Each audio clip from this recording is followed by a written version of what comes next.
Welcome to our first class of Calculus 3. We started Calculus 3 with parametric curves. So let's make an introduction to this section. In this section, we introduce a new way to represent a curve in the plane.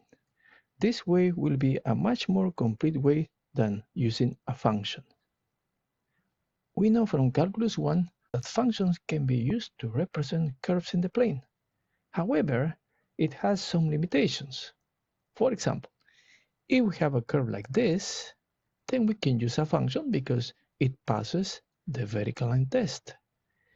If we have a function that doesn't pass the vertical line test, we still can use a function in which we represent x as a function of y to represent this curve here. However, a closed curve or a curve that intersects itself cannot be represented by functions. For example, there's three cases in here. Case number 3, this curve cannot be represented by a function, or this curve, they cannot be represented by function.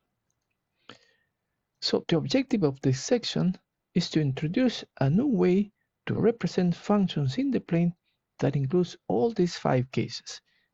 So that is the objective of this section. So what will be the approach?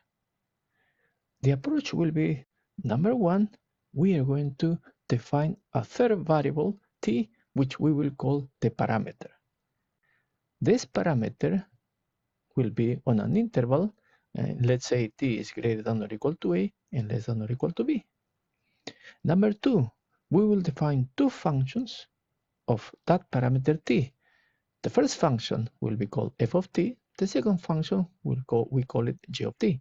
And then we are going to define x equals f of t and y equals g of t. Now, these 2 equations, x equals f of t, y equals g of t, together with this interval for t, are called a set of parametric equations. All right, so x equals f of t, y equals g of t, where t is greater than or equal to a and less than or equal to b, is called a set of parametric equations. So if we sketch these points x, y, where x is f of t and y is g of t in the xy plane, then we will obtain a parametric curve. All right.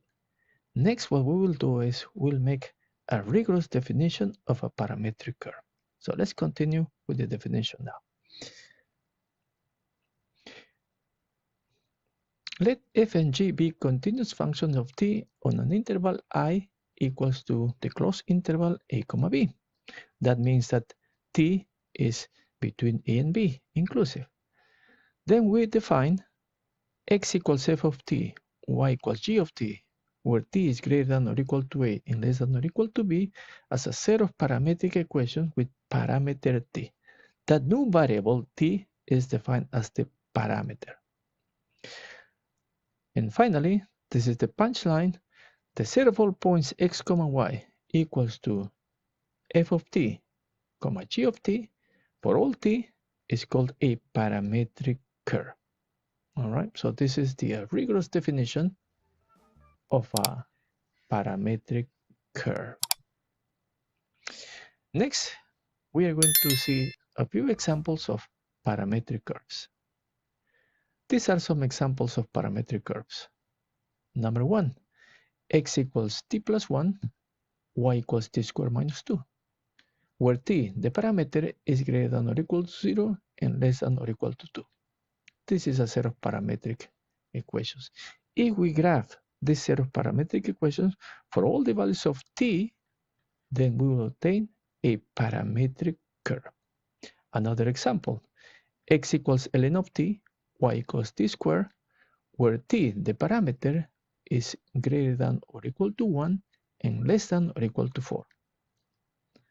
Another example, x equals 2 cosine cube of t, y equals 2 sine cube of t, where t, the parameter, is greater than or equal to 0 and less than or equal to 2 pi.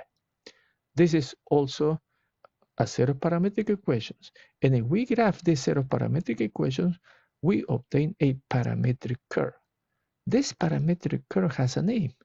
It is also known as the asteroid. We will work with the asteroid when we solve problems about parametric curves. Finally, let's write another example. Example number 4. X, let's just choose any function of t. Well, I will choose t squared. So I call x equals t squared.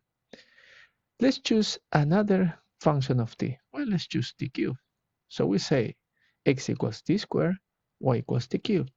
And now let's give an interval for t. Well, I will say t is greater than negative infinity and less than infinity.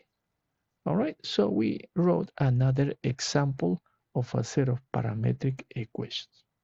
And if we graph this set of parametric equations, we will obtain a parametric curve.